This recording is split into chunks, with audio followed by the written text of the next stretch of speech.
Street food is popular not only in the Philippines but in other countries as well. In fact, there are restaurants in other countries like Dubai, Korea, New York, San Diego, Las Vegas, Japan, and London that serving Filipino street food. But what are the Filipino street food looks like and how are they prepared? There are lots of street foods that you can find anywhere here in the Philippines. Some of them are much more straightforward like atay or liver and isaw or intestine. And some of them has unique names like Adidas, Walkman, IUD, and Betamax. Here's a little trivia. When livestock supply was abundant in 1950s, street food vendors opened to sell more expensive cut of meats like pork or chicken barbecue. But when the economic crisis hit the country in 1970s, the discarded parts, guts of chicken, pig, and even cow suddenly become valuable. Next is balot, possibly the most famous street food ever. Balot is a boiled 17 to 19-day-old duck embryo, which contain the soup, the duckling with bones, feather, the beak, and yolk. Penoys, on the other hand, are the hard-boiled duck eggs without the fetus. Trivia: these fertilized duck eggs originate from pateros. They known to be potent aphrodisiacs, which is why vendors usually sold them late at night or very early in the morning. Next is kwek-kwek. Kwek-kwek are quail eggs coated in orange butter made of mixing annatto powder, flour, and water. These are the latter fried and served with vinegar, salt, and chili peppers. The toknening is prepared the same way, but with hard-boiled chicken egg. You know that a local legend states that kwek-kwek was accidentally invented when a balut vendor in Tupo dropped her merchandise. Not wanting to waste the remains of the balut, she peeled off the shells, rolled the eggs in flour, and fried them. Next is banana Q, kamote Q, and turon. Slices of banana and kamote, sweet potatoes are coated in brown sugar, deep fried in oil, then served in skewers. Turon is made of banana slices and jackfruit, if you were lucky. Wrapped in spring roll, paper, and brown sugar. It's also deep fried until the sugar caramelizes. Trivia guys, these sweet breads were said to be developed by communities that live near root crop field and banana trees. The surplus from harvest will be given to neighbors and eventually sold by the roadside. Next is fish balls, squid balls, chicken balls, and kikiam. Fish balls are made from pulverized cuttlefish meat or kawa. You can dip them in sweet or spicy vinegar sauce. Squid balls and chicken balls are prepared the same way. Kikiam came from the Chinese word kikiam for its mince, meat, and vegetables components.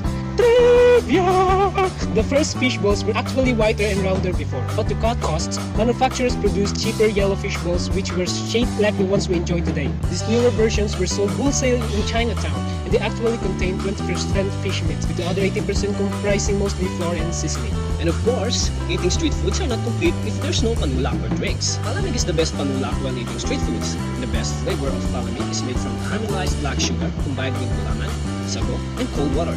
That's all. Thank you.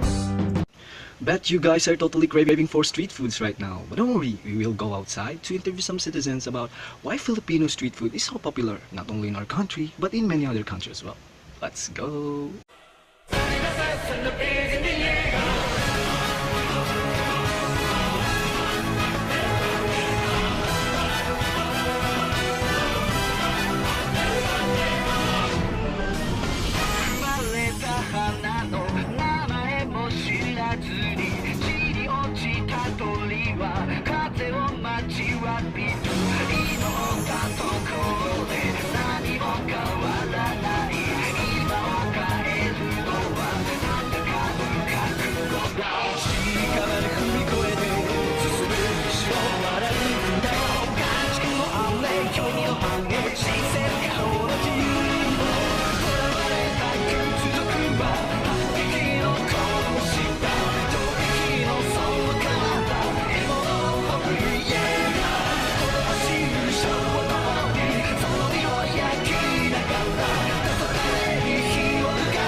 As you can see, there's a lot of Filipino street foods in here. It is the perfect place to eat. And of course, to interview some next citizen about Filipino street food. Tara, let's go!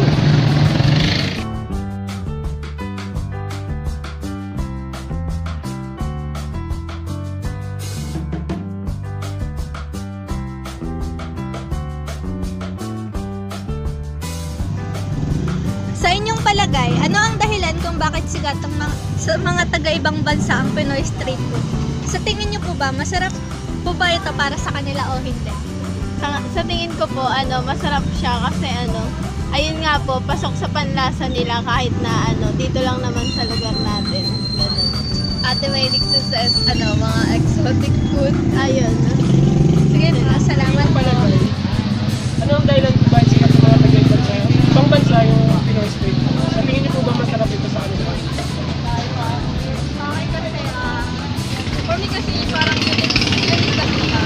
Saka, kahit mura lang siya, makakain ka na. So, masarap sa kakaiba yung natin na hanapin talaga lang. Ay, masarap din ba ito? Masarap. Gusto mo?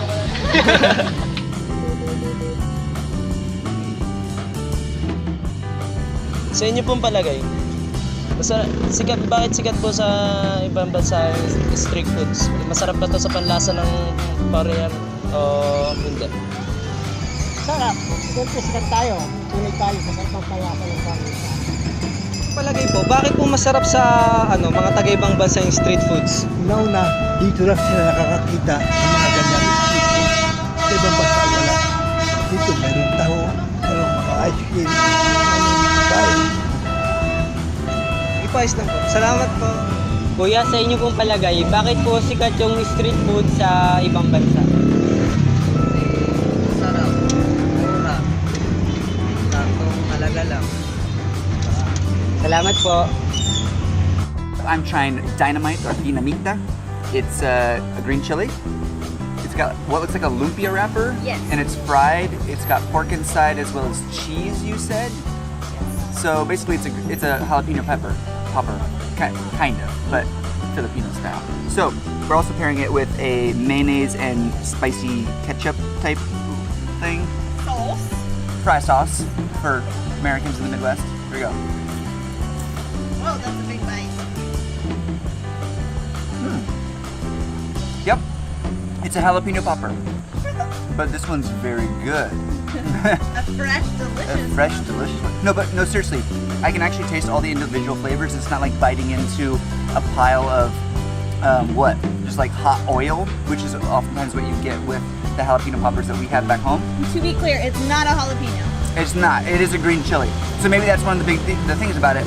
There's not a ton of space in there, so all the oil gets cooked out. I don't know, but this is really fresh, and I want more. Based on our observation, like many other countries in the region, we Filipinos can be quite creative and experimental in our methods of preparing and serving street foods. The exotic taste of Filipino street food is quite addictive. That's why it becomes popular around the world. That's it. Let's call it a day. Thank you for watching, guys. Bye-bye.